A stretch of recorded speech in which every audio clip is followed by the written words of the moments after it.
Welcome to the Smart Business Revolution. Revolution. Revolution. Revolution. You want a revolution? You say you want a revolution? Revolution. The revolution. It's going on right now. Welcome to The Revolution, the Smart Business Revolution podcast, where we ask today's most successful entrepreneurs to share the tools and strategies they use to build relationships and connections to grow their revenue.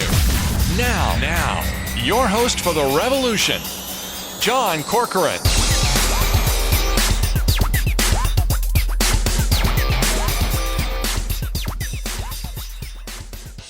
All right, welcome everyone. John Corcoran here, and I am the host of this show. You know, every week we feature top CEOs, founders, and entrepreneurs of companies and organizations ranging from Netflix, YPO, EO, Activation Blizzard, LendingTree, OpenTable, Axe Software, and many more. And this episode is part of our Spot On Restaurant Recovery series. We're spotlighting top leaders in the restaurant industry, restaurateurs, general managers, restaurant owners, those who are doing heroic things to help keep this key area of our economy thriving today. And of course, the series is brought to you by our friends at Spot On. Spot On powers small and mid-sized businesses, especially restaurants, with the digital tools they need to run and grow, supported by personal service and delivered at a fair price. They're the leader in fully integrated restaurant management systems and small business technology with end-to-end solutions, including marketing, website development, reservations, and much more. You can go to spoton.com to learn more about them. And my guest here today is Tommy Tardie. He's the owner and operator of the Flatiron Room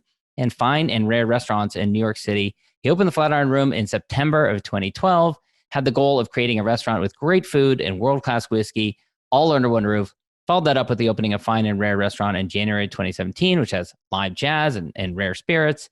And he's received a number of awards and accolades, in spite, you'll hear in a moment, not a lot of experience in the restaurant game. So it'll be kind of interesting to hear about that. Some of those accolades include Best Whiskey Bars in America by Travel and Leisure Magazine, World's Best Bars by Get Lost Magazine, Manhattan Hotspot by OpenTable, and most recently, Best Bar in America by Whisky Magazine, which is quite an accolade. So Tommy, we are excited to have you here today. And I'm excited to dive into your background. First of all, I kind of alluded to this, but you didn't really have a background as a restaurateur, right? You'd worked your way up in journalism, advertising, and design. And then one day you decided, I'm going to start a fine dining establishment in one of the toughest cities in the world, in New York City. So what inspired that to happen? First of all, John, thanks for having me. I'm happy to be here and chat about the industry. And you're correct. I didn't have much experience in hospitality other than frequenting a lot of restaurants and hanging out at a lot of bars. But I think ignorance is bliss, and it's one of those industries that has a very romantic side to it. You see it and you think, how hard can it be? You need a chef, you need a bartender, you need a lot of friends. And I thought, yeah, I can do that.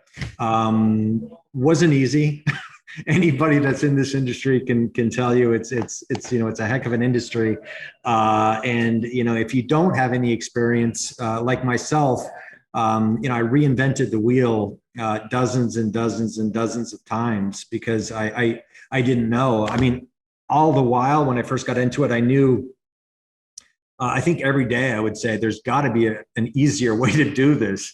And there was for someone with experience. But I'll tell you, if you haven't got experience, the best way to get experience is to immerse yourself in it. If it's on your dime, you're going to quickly learn things, and that's kind of what I did. And what was it like in the early days? Was it a roller coaster? Was it overnight success? Did it take a little while for it to take off? It took a little while. The first place that I opened was in the West Village. It was a place called Fuelray. It was right in the heart of NYU. And we were, I will say we were busy immediately. We weren't profitable immediately. And that's a tricky thing. And something I also learned pretty quickly is that, revenue doesn't necessarily mean profit. We had a lot of revenue coming in. We had a lot of customers, but not knowing the business, it took me a while to really understand margins and how we could turn it around and make money. I had a 5-year lease, and over the course of 5 years, we pretty much broke even. Didn't make a lot of money, but it was enough to keep me in the industry. And I think, a lot of restaurateurs will say this is, the reason why you open up a new place is because the next time you'll get it right. And that was me. I did it for 5 years, and I said, well, I could go back into advertising. I was a former creative director on Madison Avenue, or I can open up something else, and that's what I did. Yeah, and your restaurants definitely have a distinctive look and feel. How much did you bring that experience from being creative director into the work that you did when you created these restaurants? Yeah, I'll say I'm probably a designer's worst nightmare, because I have a lot of input. I came from the creative background, so I'm not the passive guy that's going to sit and just let them do things. I had a lot of strong opinions, but fortunately I found a team that was just phenomenal, and they got it. They got what I was looking for, and they helped me translate what I was looking for into words so I could better communicate it. I knew visually what I wanted to do, but I couldn't describe it. And when I met with them, this design team, it just all kind of came together. I wanted a place that I put myself as a demographic. I wanted a place that I would enjoy going to, a place that I would be the target audience, and that's what I did. And I have to ask this: were you a big? Wanted a place. I have to ask you this: were you a big whiskey guy? I've always liked whiskey. I wasn't really passionate about it.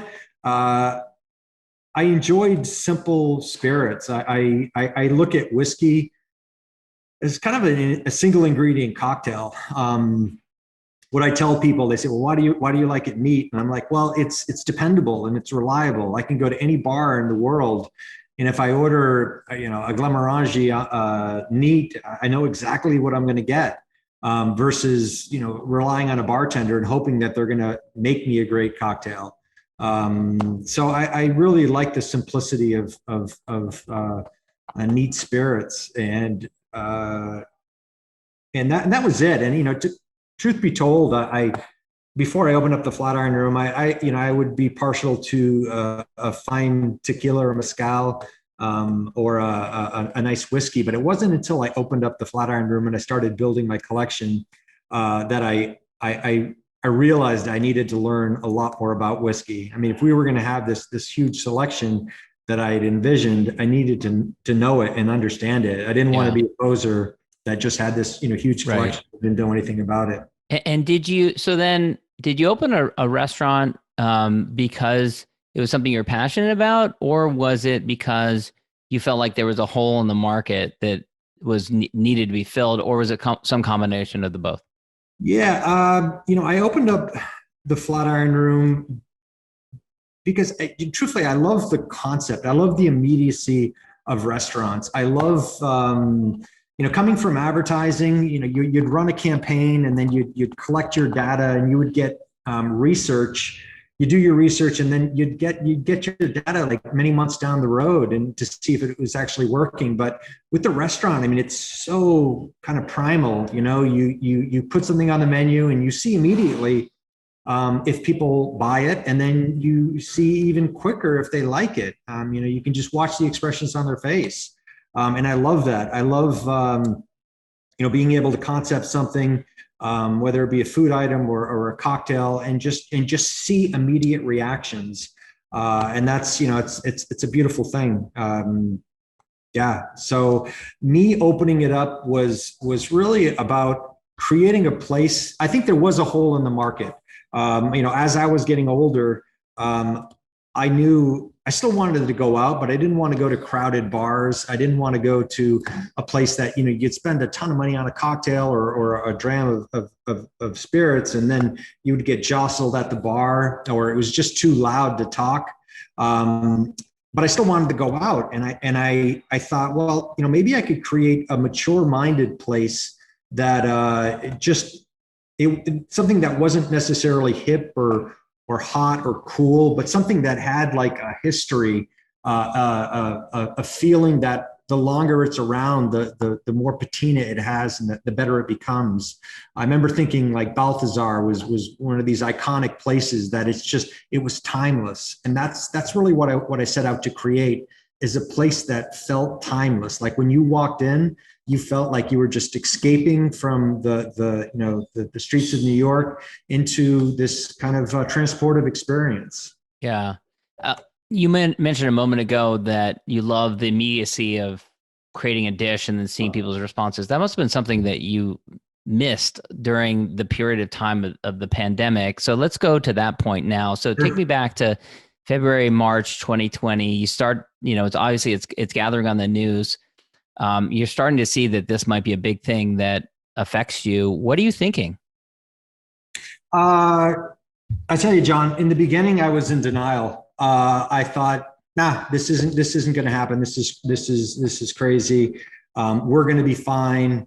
We can get through this. At the time there was a lot of chatter about the entire country of Italy closing down, and everybody just couldn't believe it. They're like, how can a country close down? Come on. And I was in denial for a while, and I thought it was going to pass.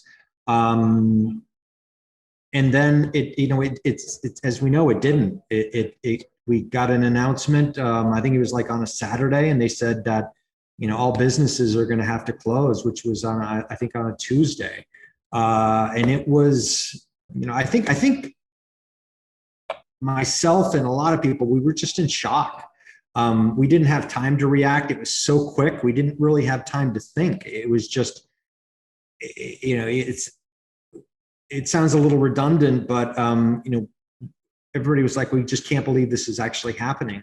But when the dust settled and we, I talked to my bookkeeping and I said, we have to lay people off, and we had to write these letters to formalize it.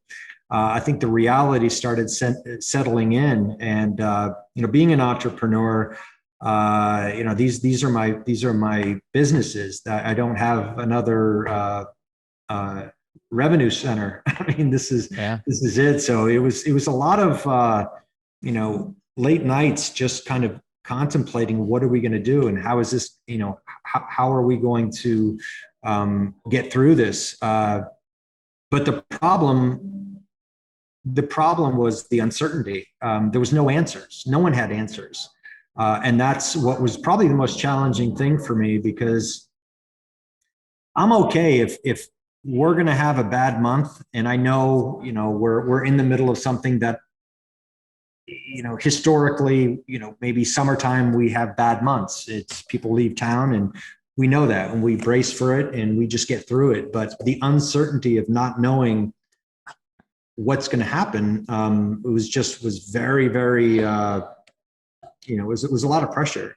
Yeah. It's a lot of pressure to deal with. And being the president of the company and the owner of it, people were looking to me for direction, and people were looking to me for kind of guidance and sometimes comfort, and trying to stay positive during those times when inside, frankly, I was kind of crumbling, but keeping a smile on my face and being like, yeah, we got this, don't worry, we're going to get through this, and your job's secure, and was really, really challenging. Yeah. What did you do or try or experiment with to generate revenue and to remain top of mind with your customers? I understand you tried virtual classes. That was one of the things. Gift boxes you tried.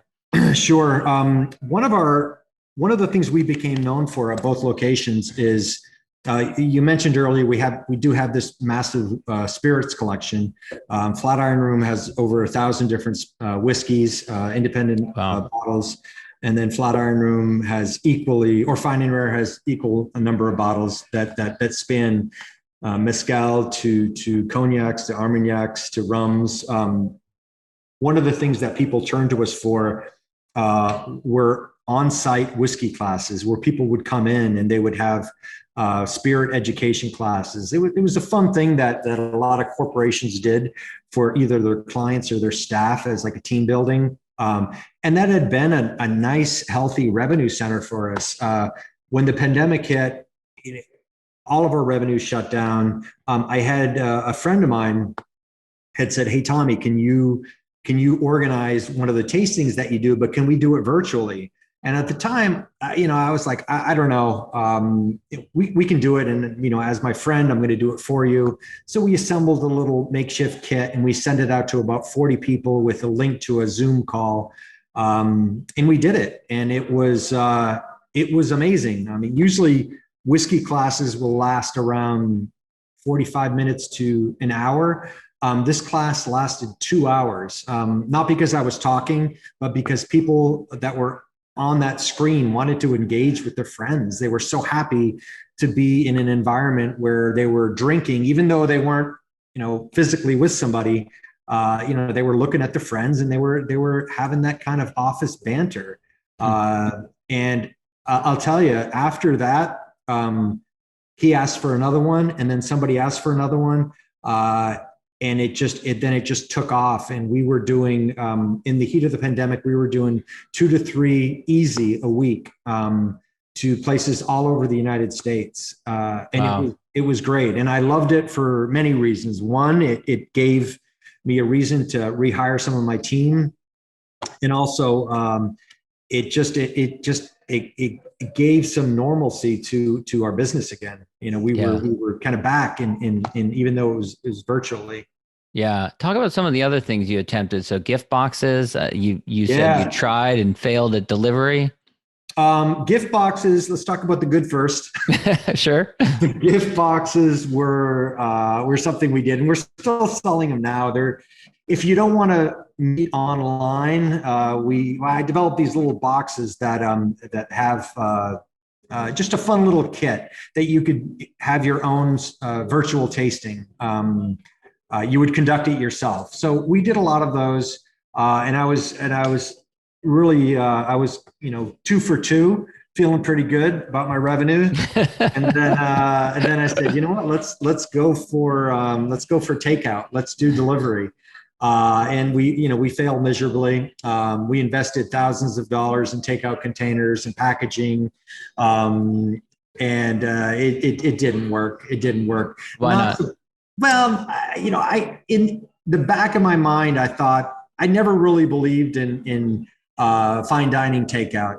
And especially for our place, if any of your listeners have been to my place, it's really about the experience there. I mean, don't get me wrong, our food is excellent, but really, you're stepping back in time when you come through our doors, and you're certainly paying for that, and that's part of the experience. Our experience doesn't translate so well to plastic takeout containers. We did sell some takeout, but I can honestly tell you, if I were to look at the sales list of the people we sold to, they were probably all friends of mine. Okay. They were doing me favors. Now, one thing you did that was not every restaurant did is you had a database of your customers, and you also had some social media presence. There are a lot of restaurants that hadn't collected email addresses or phone numbers so that they could text customers. There are other restaurants that didn't have any social media presence. So talk a little bit about whether that was a lifeline or what impact that had for you. Marketing is my thing. I love marketing, and I think staying in touch with your audience is super important. Making sure that we're top of mind was important. Email blast is one way of just basically saying, hey, listen, we're in this together. We can't wait to be back to serve you. But social media was really key for us. So we stayed online with social media, and we just kept trying to communicate with our audience, because we felt when they did kind of flip the switch and they allowed people to come back, people were going to go back to the places that they've been interacting with. And during the pandemic, let's face it, most people were in front of their computers. A lot of them were on social media or Netflix. So we wanted to maintain a relationship with people. And And so when we did reopen, we could say, hey, you've been active with us. Now come see us in person. Yeah. And while we're on the topic of kind of tools that you were utilizing, did you have to like pivot and spin up a website or overhaul your website, be able to accept payments? How did all that go? It was bad. It was bad. We had to do that when I tried my takeout service. We did create an e-commerce website, or I don't know. It was basically a site where you could order everything online. So we put a lot of time and money into that, and we learned it. It was a new structure that we had to learn, and it was just unfortunately it just didn't work. It didn't work. I think the places that benefited were the people that had the infrastructure already in place, and were already doing takeout. They did great. I'm happy that somebody got the business.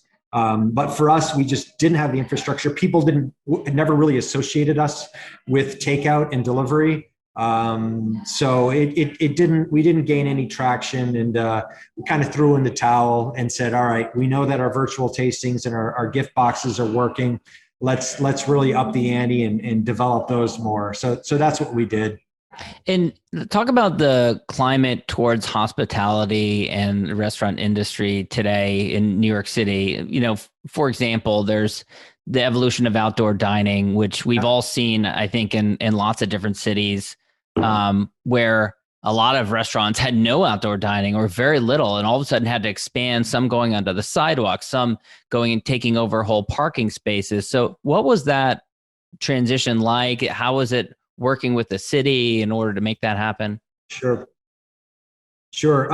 Well, to answer your first question, like what's the status of what's the climate right now?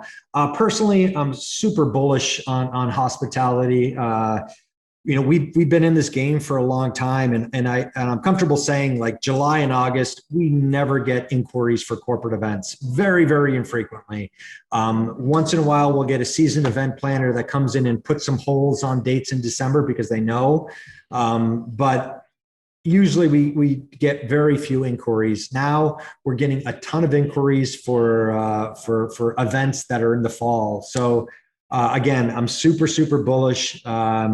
There's been a lot of casualties in the industry, and unfortunately, a lot of them are the ones that just didn't have the traction. They were new businesses that didn't really have any traction yet, and those got hit the hardest because, frankly, one of the reasons why we made it, first of all, we've been around for a while. We had a built-in audience, but we also have something called bottle keep. So if you come to either of our venues, you'll see an entire wall filled with thousands of bottles, and all of those bottles are owned by customers. And so we store people's bottles in our lockers. And for me, that was a huge win. And it was. When did you start doing that?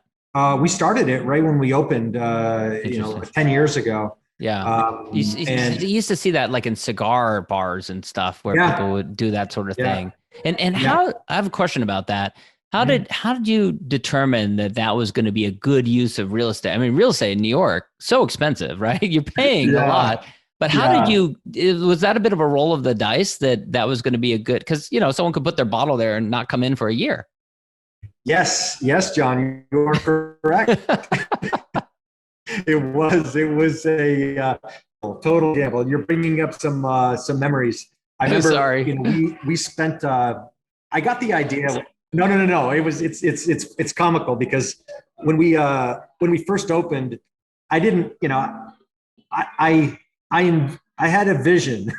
I had a vision that this entire wall that I allocated would one day be filled with customer bottles. I was a little short-sighted because, we didn't have any customers, so we certainly didn't have any bottles. So you had a big empty wall originally. Big empty wall, and we were like scrambling for empty bottles. We just needed to fill it because it was like this big eyesore. And fortunately, I remember Glenn Fiddick came in and they said, we have a bunch of dummy bottles. And I was like, before they even finished, I said, we'll take them. They said, how many? I said, all of them. But I remember the first day we opened, we sold 2 bottles and I was blown away. I was like, yes, this could work. This could really work. So we started filling that up. But, for me, I looked at the bottles. It is real estate, but it's also decoration. We designed it with the bottles as a fixture of the architecture. So the bottles really, and if you I don't know if you're a spirits drinker, but whiskey bottles I think are beautiful. And if you uplight them, they kind of create this ambient kind of amber glow, kind of a burnt sienna, and it looks phenomenal. And in my mind, again, I was like 2 years ahead of myself. Fortunately, it all worked out. It all worked out, and now when people do buy bottles with us, it's the biggest compliment I can get, because I know that they've made a commitment to us to say, listen, I really like your place, and I'm going to come back again and again. So it's still a huge thrill when we sell them, and we sell. We now have the opposite problem where we have more bottles than we do space. So we've actually created lockers in our manager's office where we store the excess bottles, those bottles that people haven't come back for in a year. Okay, got it. Yeah. We touched briefly on the idea of the outdoor dining, which a lot of restaurants spend a lot of money on, and then it was kind of heartbreaking. I live in San Francisco, to go by and see some of these restaurants that spent a lot of money on building outdoor dining, and then in fall of 2020 we had another spike in COVID, and all of a sudden they couldn't even use these areas that they spent tens of thousands of dollars on. So looking back on that, would you do anything differently as far as the outdoor dining is concerned? Well, I think I was in the same boat with a lot of people. Everybody, the chatter was, how long is this going to last? How long are they going to allow us to have it? And it was because of that people were a little reluctant to put money into it, right? Because money is super tight right now. And are we going to invest it into something that the city may take away from us next week? There wasn't a lot of communication. And there certainly wasn't any definitive dates being given out. So what I've witnessed here in New York City was there was a bit of an evolution. The first incarnation of outdoor dining was very, very rudimentary. It was, I remember going to some places and they would be, there'd be like a lawn chair in one corner, there'd be an orange cone in the center, and there would be maybe a stanchion, and maybe a small pot to kind of section off an area, and frankly, people were happy. They're like, hey, great, I'm getting some, this is a little bit of normalcy. And then the next round was people would build the gates that went around it, like kind of the, almost like a fence. And at that point, the city got involved, and I'm sure they did in San Francisco as well. They said, look, we understand you guys are going through a tough time right now, and we want to be accommodating, but we got to keep it safe, because people sitting in the street eating in next New to York busy City cars. traffic or in San Francisco traffic, they don't get along so well. So they created some rules that we had to follow, and we followed that like everybody else. And then the next incarnation, they said, all right, let's put a platform down so people aren't actually physically standing on the road. We'll make a floor. Then we did that. And then right after that would have been a good time to be into the portable tent industry. Because everybody bought the portable tents. It was, you couldn't walk, 20 feet without seeing one of those white portable party tents, which we did too. We bought 8 of them. And then, that took us through most of the summer. And then, it started raining. And then that's when the big pivot started. People said, I think the governor had told us that this is going to be a permanent thing. And they're not going to be charging us. And that's when we decided, and a lot of other people decided, okay, let's do this right. And, and frankly, that's when we the joke started of people having indoor, outdoor restaurants. Basically you were eating outside, but it was like you're eating in another restaurant. Right. Right. Some of them were a little better or worse than others. But for me, when we decided to do the one for Fine and Rare, it was important that we kind of stuck to creating something that was an extension of our brand. So, if you go to our outdoor dining area now, it really, like, I'm comfortable saying it really is, it's very much an extension of our brand. I mean, you feel like you're somewhat in a part of Fine and Rare. Yeah, it can't be something that you just kind of slap together. And it sounds like you were fortunate. There's some restaurants that, due to physical constraints, they hadn't even anticipated. They just don't have the outside space close to them in order to put it. But it sounds like you were fortunate enough that you had that space to put to use. My restaurant Fine and Rare, we were able to do that. Flatiron Room, unfortunately, directly in front of our building is a no standing zone. So we couldn't, we unfortunately couldn't do it there. So that took a little hit on us, but yeah.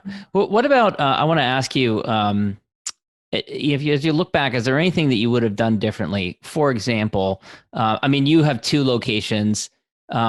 Would you have, maybe it's hard with the fine dining format, but would you have, in retrospect now, hindsight being 2020, had a delivery component to your business, or if have a quick serve element to your business, or a takeout element to your business, if you could have gone back 2 years from now and changed what you did? No, there is things I would do differently, but that's not one of them. I think what I would have done differently is not tried it. That's probably what would have done. It's just, I enjoy eating out. I eat out a lot. If I'm going to have delivery, I don't order fine dining. I think fine dining and it's really meant to be plated a certain way. I'm a big believer in, the first bites with the eyes, the second bites with the nose, the third bites with your mouth.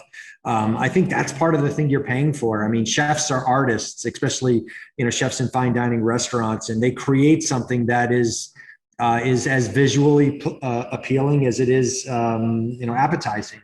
So I don't believe it works so well. If we had the infrastructure, sure, I would have done that. But it's just something that we've never done. It's something I wasn't familiar with. And like anything, right? I mean, once you learn something, you realize that, wow, there's a lot more to it than I expected. And us, just kind of tapping our toe in that delivery water made me realize, like, wow, it's another business, getting it right. Making sure that the temperature that you're bringing things out at needs to be, you got to anticipate, like, how long it's going to take to get there. So there's a lot of factors that go involved. I would have probably, had I to do over again, I would have probably invested more in our marketing and design of the virtual tastings. Very cool. All right, last question. So we're a big fan of gratitude over here, and expressing your gratitude to others, and particularly others who've been helpful throughout your career or through your business. As you look around, maybe at peers and contemporaries or others who've supported you along the way, mentors, that sort of thing, who do you respect? Who do you admire who's done interesting thing? And that could be other restaurateurs. Who else are you grateful to? I know your management team. Who are you grateful to as you look to the future today? I think I'm certainly grateful for my management team. I always look at the people that work for me. I'm grateful that we've been successful in a really challenging industry. And when people ask me, well, what do you give your success to, and what do you what made you successful? And I tell them, it's not like we have a beautiful venue. If you ever come here, you'll see it. It's a really stunning venue, but frankly, anybody can write a check and make a beautiful venue. You hire the right design team, you find the right space, and you have a beautiful space. And we have a huge whiskey collection. We have a huge spirits collection in general. But frankly, anybody can get that collection. It's not rocket science. You have to write a check, and you have to spend some legwork trying to find these rare bottles. But anybody can do it. What they can't do is the formula of hospitality. And I'm only one person. I'm the owner, but I'm only one person. And I have a vision, and I want to see it executed, but I can't do it myself. I can't greet every guest. I certainly can't wait any tables. My hospitality experience. It's really the people that work here. My colleagues are the ones that they're our ambassadors. During this entire ordeal, we tried to get people back on the books as quick as possible. And I'm happy to say, as much as there's a lot of industry shortage out there, we have almost all of our team back. And these guys are the rock stars behind our operation. They're the ones that put a smile on their face, that are representing our brand and are delivering this service and this level of excellent hospitality that people keep coming back for. It's so easy right now to be disgruntled and to be angry at the universe. But the people that come in and have to serve other people during this time are really just, they're tremendous. And I have the utmost respect for them. I see them every day doing it. And I'm just like, I hope they know. And I certainly tell them, but that they're really they're the ones that have contributed so much to making us successful. Tommy, thank you so much for coming and sharing your story here today. It's been so heroic, all the different efforts to keep this part of our economy alive. And so we really appreciate that. We appreciate all that you do. The Flatiron Room and Fine and Rare, the names of your restaurants. Where can people go to check them out and to learn more about your venues? Where can you can go to theflatironroom.com. And Flatiron Room's located on 26th Street between Broadway and 6th in Manhattan. And then Fine and Rare is on 37th Street between Madison and 5th Avenue, about 11-minute walk from the Flatiron Room. So, come check us out. But honestly, wherever you are, go visit your neighborhood places, the places that you've never been to. Visit them, the places that just opened that really need some traction, go visit them. Doesn't matter where you go, just go out, spend some money, support the people, because that's really, these small businesses are what make our city great. So, just show some love. Awesome. Tommy, thanks so much. Thank you for listening to the Smart Business Revolution podcast with John Corcoran. Find out more at smartbusinessrevolution.com. And while you're there, sign up for our email list and join the revolution. Revolution. And be listening for the next episode of the Smart Business Revolution podcast.